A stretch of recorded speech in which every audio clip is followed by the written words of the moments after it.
കോഴിക്കോട് അത്തോളി മൊടക്കല്ലൂരിൽ കുറുക്കന്റെ കടിയേറ്റ് 4 പേർക്ക് ഗുരുതര പരിക്ക്. പരിക്കേറ്റവർ കോഴിക്കോട് മെഡിക്കൽ കോളേജിൽ ചികിത്സ തേടി.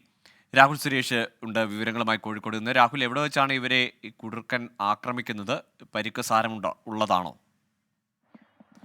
ഗോകുൽ, കോഴിക്കോട് അത്തോളിക്കടുത്തുള്ള മൊടക്കല്ലൂരിൽ ഇന്ന് ഉച്ചയോടുകൂടിയായിരുന്നു സംഭവം നടക്കുന്നത്. ആദ്യം പനോളി സ്വദേശിയായ ദേവയാനിയെ വീട്ടിനുള്ളിൽ വെച്ചാണ് ഈ കുറുക്കൻ കടിക്കുന്നത്. തുടർന്ന് ഇവിടെ നിന്നും പോയ കുറുക്കൻ പിന്നീട് കോഴിക്കോട്ടയിൽ ശ്രീധരനെയും ഭാര്യയായ സുലോചനയും കടിച്ചു. ഇവരെ രണ്ടുപേരുടെ നിലവിളി കേട്ടുകൊണ്ടാണ് മണ്ടകശ്ശേരി സുരേഷ് ഈ വീട്ടിലേക്ക് എത്തുന്നത്. അങ്ങനെയാണ് സുരേഷിനും കടിയേൽക്കുന്നത്. ഇങ്ങനെ 4 പേർക്കാണ് ഈ മൊടക്കല്ലൂരിൽ കുറുക്കന്റെ കടിയേറ്റിട്ടുള്ളത്. 4 പേർക്കും ഗുരുതര പരിക്കാണ് ഉള്ളത്. ഇവരെ 4 പേരെയും കോഴിക്കോട് മെഡിക്കൽ കോളേജ് ആശുപത്രിയിൽ പ്രവേശിപ്പിച്ചിട്ടുണ്ട്.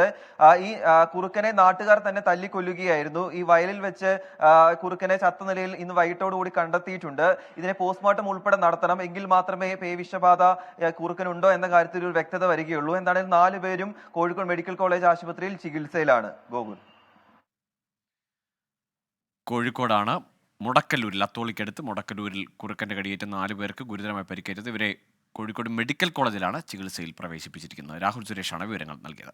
ലോകത്തെവിടെയായാലും ഏത് സമയത്തും 24 വാർത്തകളും ഓഗ്മെന്റഡ് റിയാലിറ്റി പാക്കേജുകളും എക്സ്പ്ലെയിനറുകളും വിശദമായി കാണാൻ ഞങ്ങളുടെ യൂട്യൂബ് ചാനൽ നിങ്ങൾക്ക് സബ്സ്ക്രൈബ് ചെയ്യാം.